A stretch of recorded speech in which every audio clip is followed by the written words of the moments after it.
누가복음 2장 15절부터 24절까지 보겠습니다.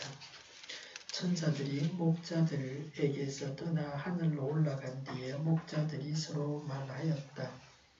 베들레헴으로 가서 주님께서 우리에게 알려주신 바 일어난 그 일을 봅시다. 그리고 그들은 급히 달려가서 마리아와 요셉과 구유에 누워있는 아기를 찾아냈다. 그들은 이것을 보고 나서 이 아기에 관하여 자기들이 들은 말을 사람들에게 알려주었다. 이것을 들은 사람들은 모두 목자들이 그들에게 전해준 말을 이상히 여겼다.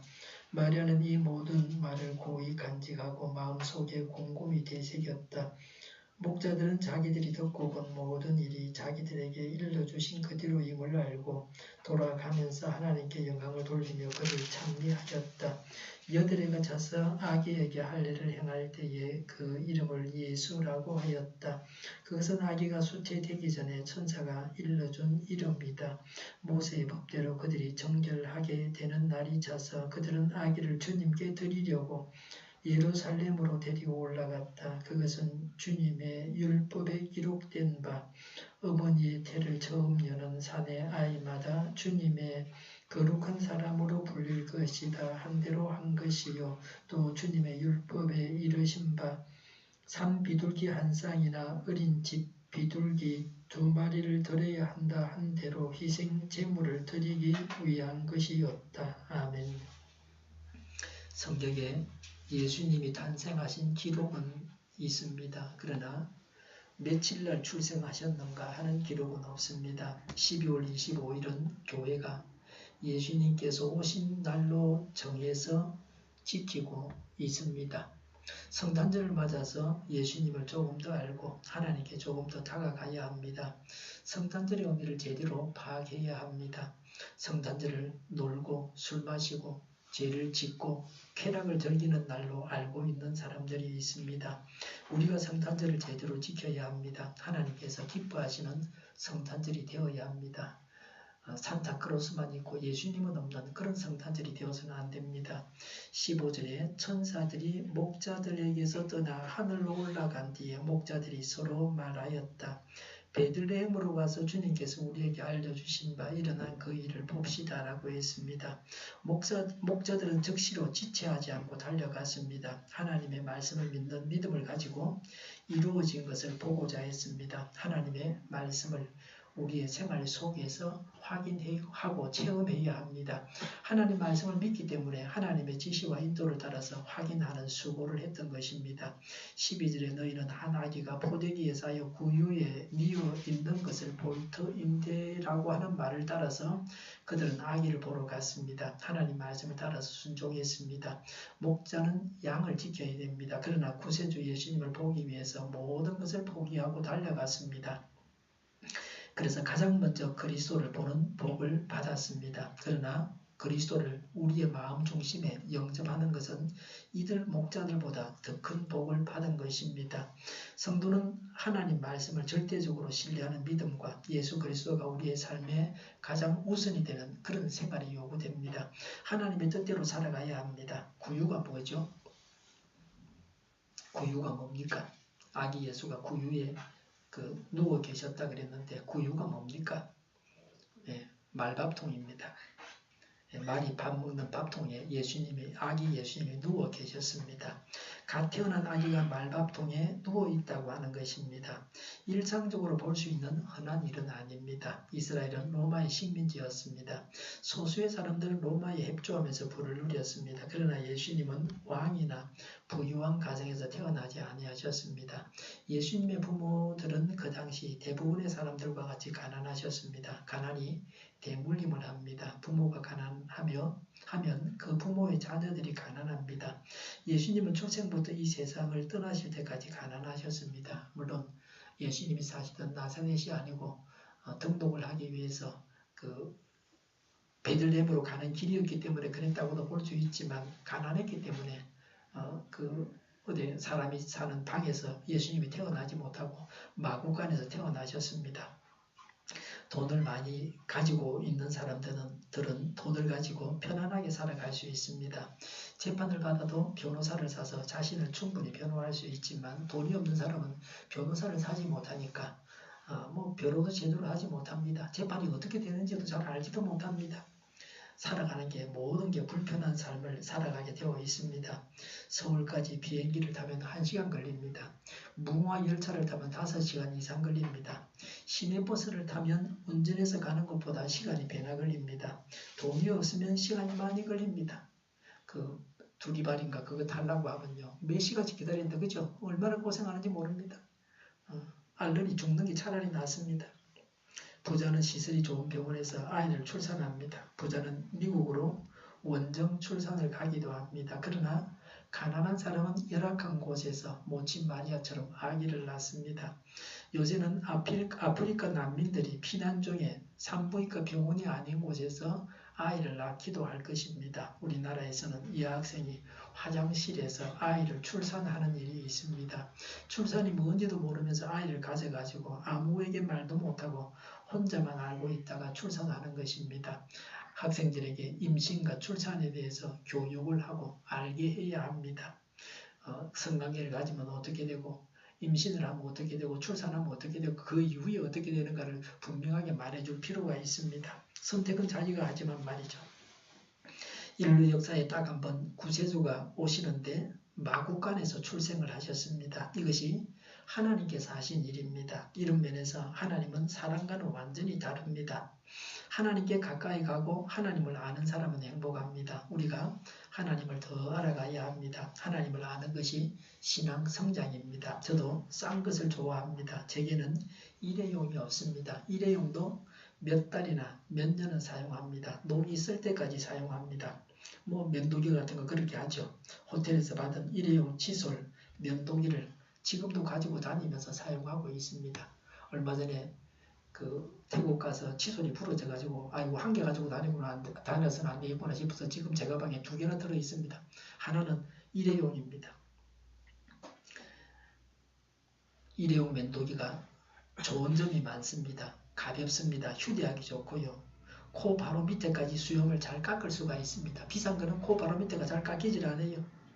한 번 쓰고 버리기에는 너무 아깝습니다. 아끼고 전략하는 것은 미덕입니다. 버려진 일회용품으로 파괴되는 환경까지 생각해야 합니다. 전략을 하면 돈을 모을 수 있고 모은 돈을 요긴하게 사용할 수 있습니다. 의미 있는 일에 돈을 제대로 사용할 수 있습니다. 저는 헌옷도 주워 입고요.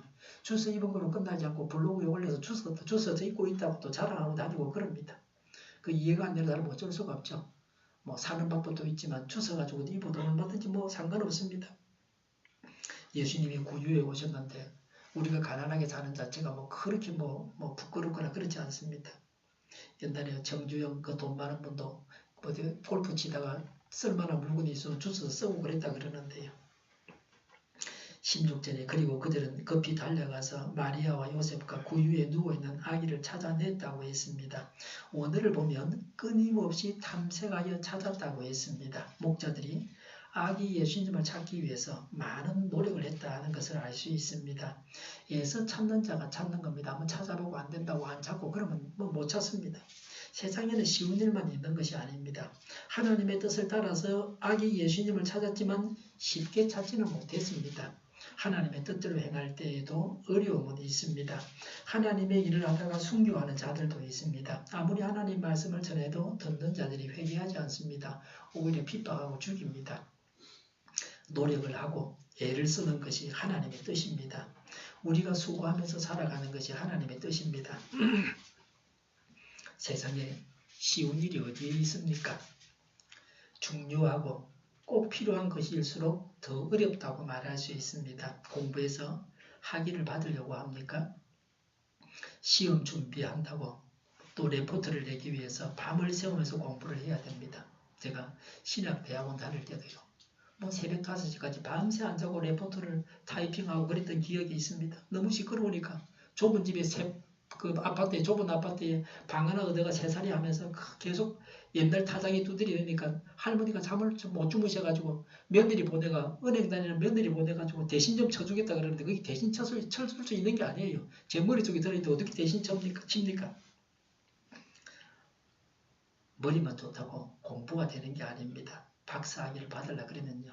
엉덩이도 좋아야 되고 공부를 미련하게 해야 됩니다. 사업을 하거나 직장에 다녀도 일이 쉽고 재미만 있는 것은 아닙니다. 여러 가지 어려움이 있습니다. 그런 어려움을 이겨내야 됩니다. 예수님을 믿는 우리에게 하나님께서 이런 어려움을 즐겁게 이겨내게 하십니다. 감당하게 하십니다. 자기 일을 즐기는 단계에 이르게 되면 다른 사람보다 앞설 수 있습니다. 요새는 최신 기기들을 잘 다루면 일하기가 한결 쉬워지고 빨라지고 돈도 들지 않습니다.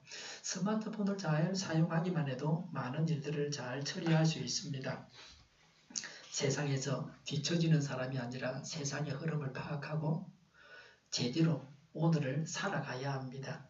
17절에 그들은 이것을 보고 나서 이 아기에 관하여 자기들이 들은 말을 사람들에게 알려주었다고 했습니다. 듣고 보고서 예수 그리스도를 전했습니다. 깨달은 말씀을 전해서 다른 사람도 알게 해야 합니다. 이들 목자는 최초의 복음 전파자입니다. 기쁜 소식은 그것을 들은 자들에게 그것을 전하지 않고는 못 견디게 하는 특징을 가지고 있습니다. 예수님은 구세주라고 전해야 합니다. 담대하게 기쁨을 가지고 예수님을 전해야 합니다. 받은 바 은혜를 간청해야 합니다. 사람들이 듣고 알아서 예수님을 믿고 구원받을 수 있습니다. 구원자 예수님을 하나님께서 보내셨는데 예수님을 만난 자들이 예수님을 전해야 합니다. 오늘 우리도 적절하게 예수님을 전해야 합니다. 우리 교회 전도용품 물티슈는 어린 학생들에게 하나 줄까? 물티슈다 그러면 안 한다 그래요. 필요 없다 그래요. 20대 이상의 사람들이 받으면 좋아합니다. 받기 싫다고 하는 사람은 거의 없습니다. 대부분의 사람들이 받고 나서 고맙습니다. 그렇게 말합니다. 이 물티슈에는 제 전화번호와 예배시간이 적혀 있습니다. 우리 지방에서 만들어줄 때 본래는 예배시간을 안 넣는데 제가 넣어달라고 부탁을 해서 넣었어요. 우리 교회만 넣었어요. 작년에는 그냥 보내봤길래 제가 뭐라 했어요. 물어보지도 않고 자기들 마음대로 했다. 우리 예배당 전화번호 넣어봐야 뭐합니까? 제가 지키고 있는 것도 아닌데 제 폰번호를 넣어야지. 개인정보 뭐 이런 거 다 필요 없다. 전화만 좀 걸어주라. 개척교회는 그렇습니다. 또 제가 전화는 잘 받지 않습니까? 딱 들어보고 무슨 어디 그래요. 무슨 보험회사 이런 거 오면 알았다고 딱 끊어. 감사합니다. 끊을게요. 그러고 딱 끊어버려요. 얼마 전에는 또 얼마짜리 요금제 가입할 거냐고 알뜰보험 가입할 거냐 그러니까 내가 한 달에 나는 1,600원 내는데 더 싼 거 있어요. 그러니까 아가씨 건데요.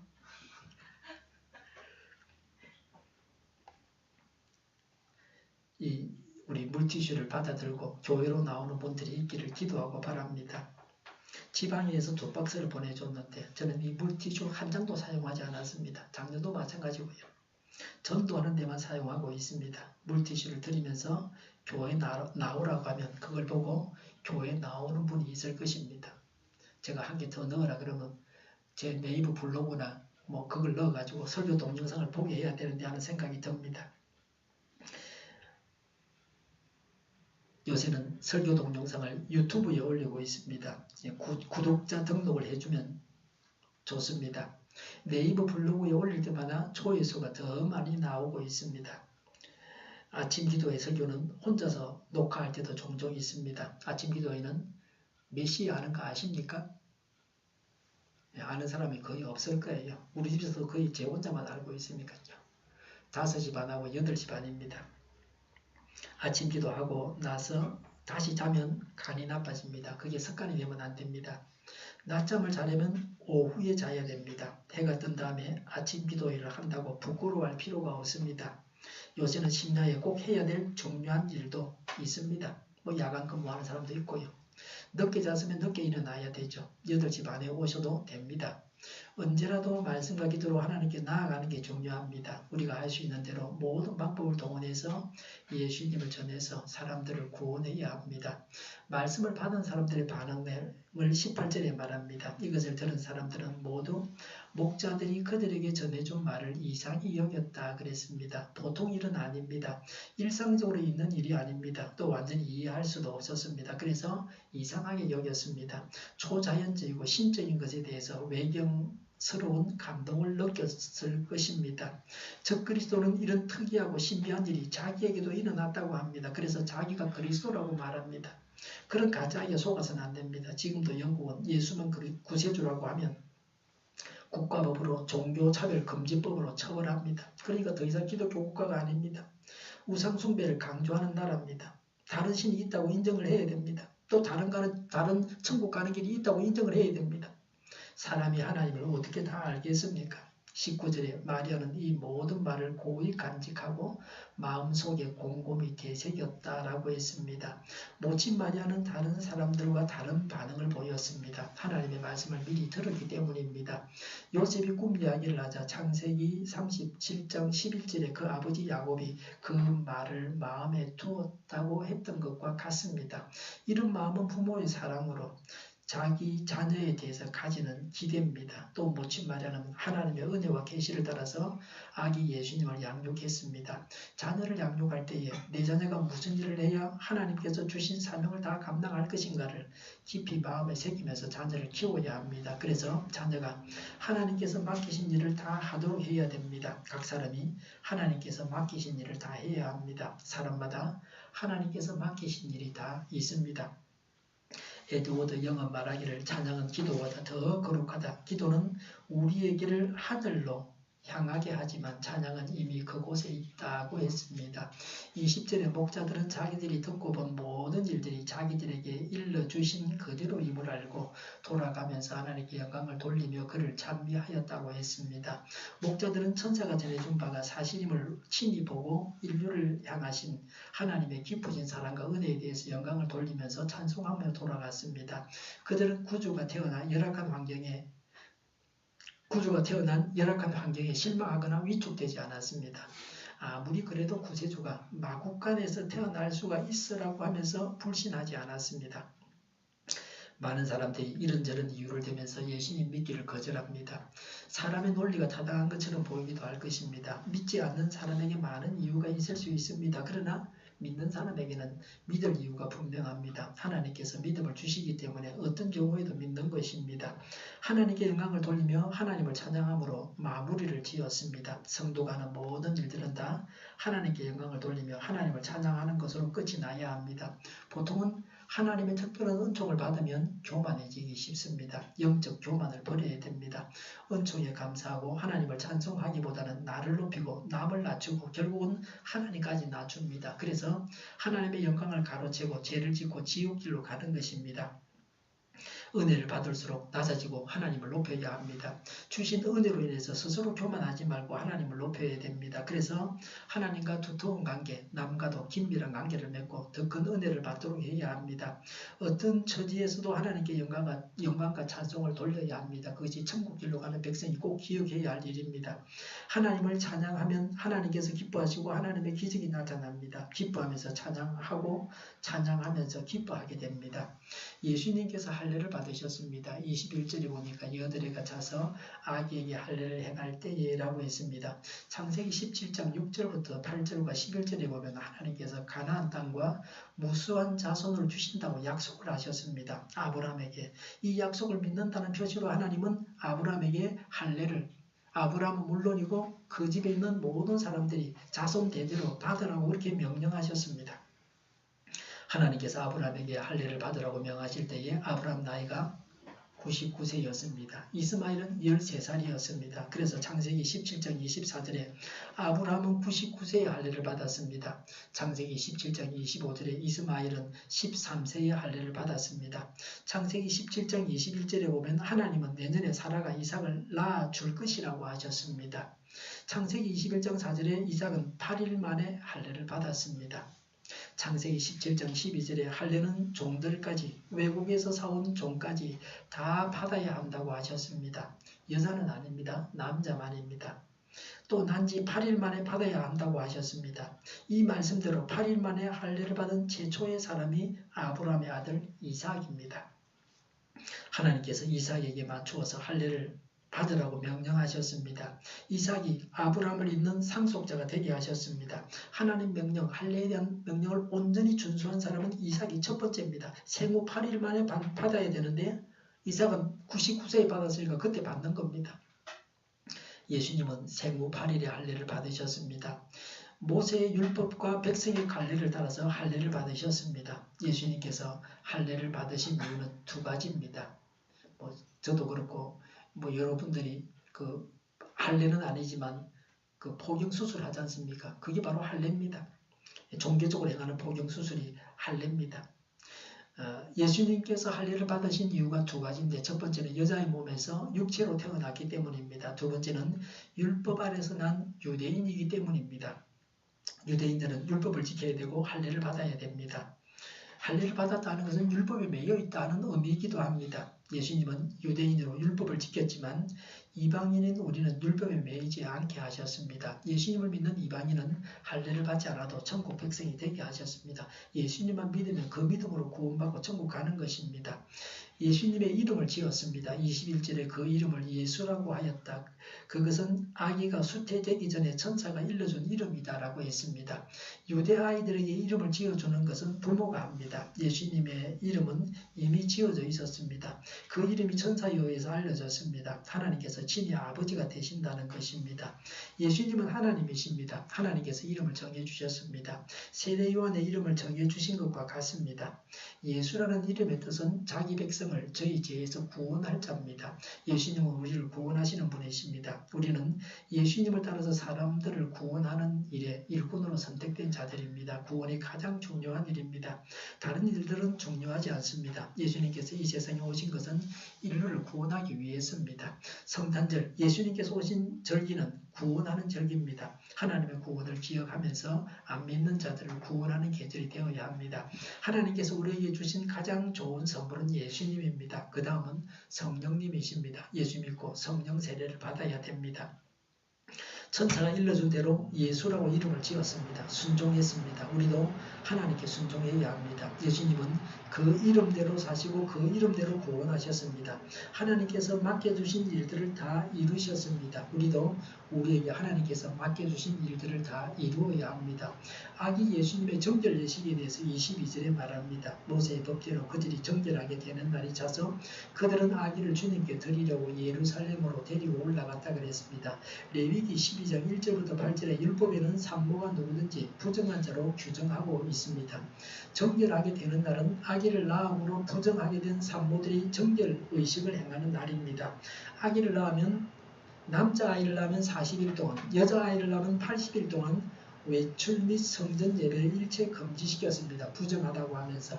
산모는 이 기간이 지나야 비로소 정결 예식을 통해서 부정을 벗을 수가 있었습니다. 우리나라에서 해산 후에 몸조리하는 기간에 해당됩니다. 23절에 그것은 주님의 율법에 기록된 바 어머니의 태를 처음 여는 사내 아이마다 주님의 거룩한 사랑으로 불릴 것이다 한 대로 한 것이요 그랬습니다. 출애굽기 13장 2절에 이스라엘 자손 가운데서 태를 제일 먼저 열고 나온 것 곧 처음 나온 것은 모두 거룩하게 구별하여 나에게 바쳐라. 사람이든지 짐승이든지 처음 난 것은 모두 나의 것이다. 출애굽기 13장 12절에 당신들은 태를 처음 열고 나온 모든 것을 주님께 바치십시오. 그리고 당신들이 기르는 짐승이 처음 낳은 수컷은 다 주님의 것입니다 라고 했습니다. 그러니까 처음 난 수컷을 하나님의 것으로 바치라는 겁니다. 수컷이 우월하다는 것이 아니고 대표라는 겁니다. 그래서 모든 것이 다 하나님의 것입니다.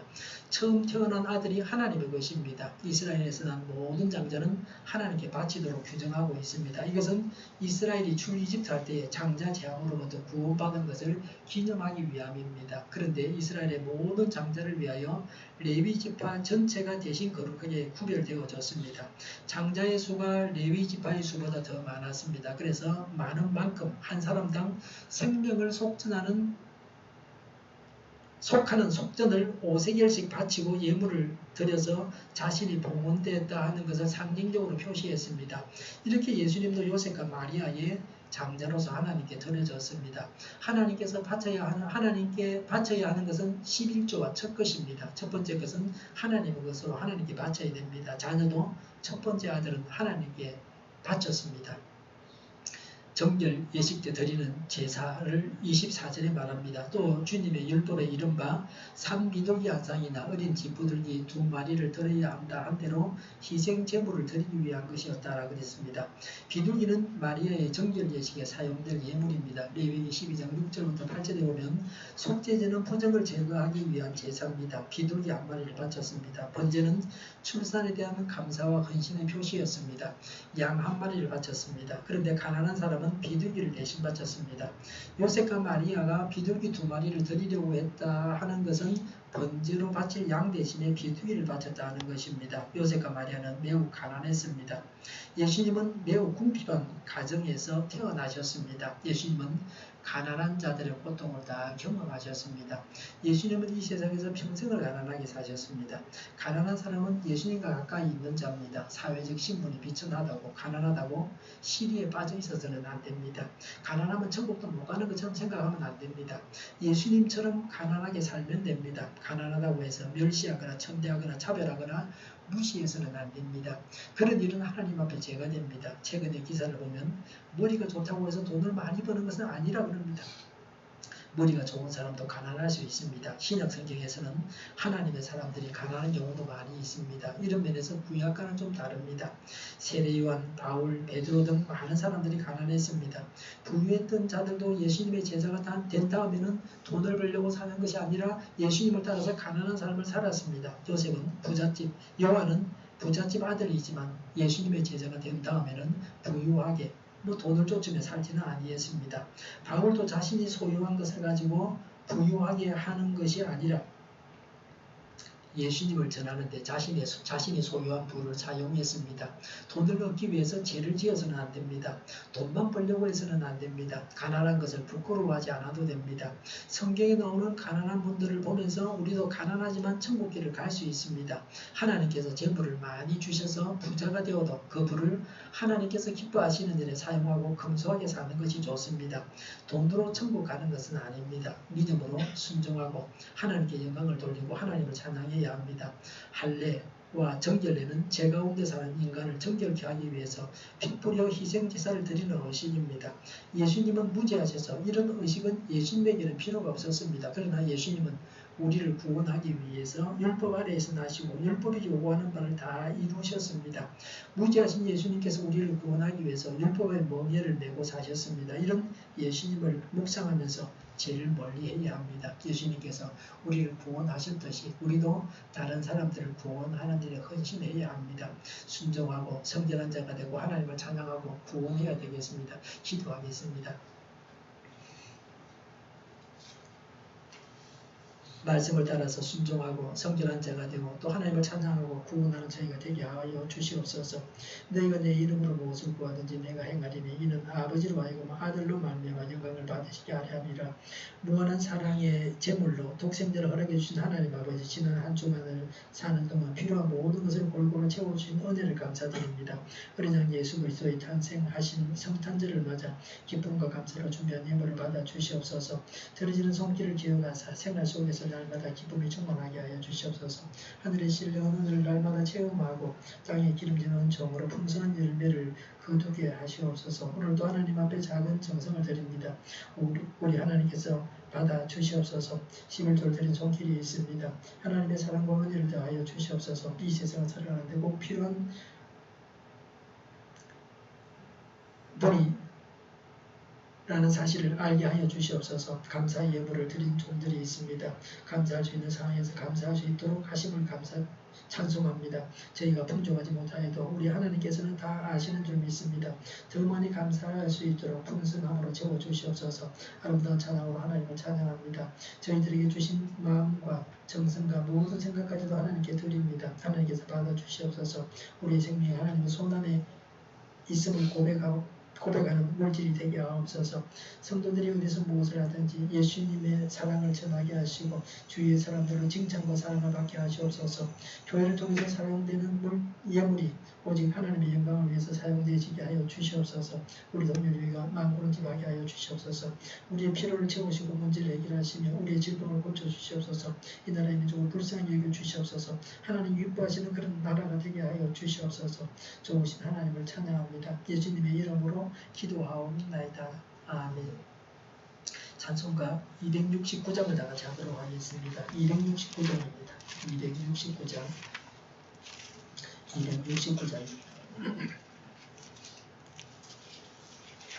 269장입니다.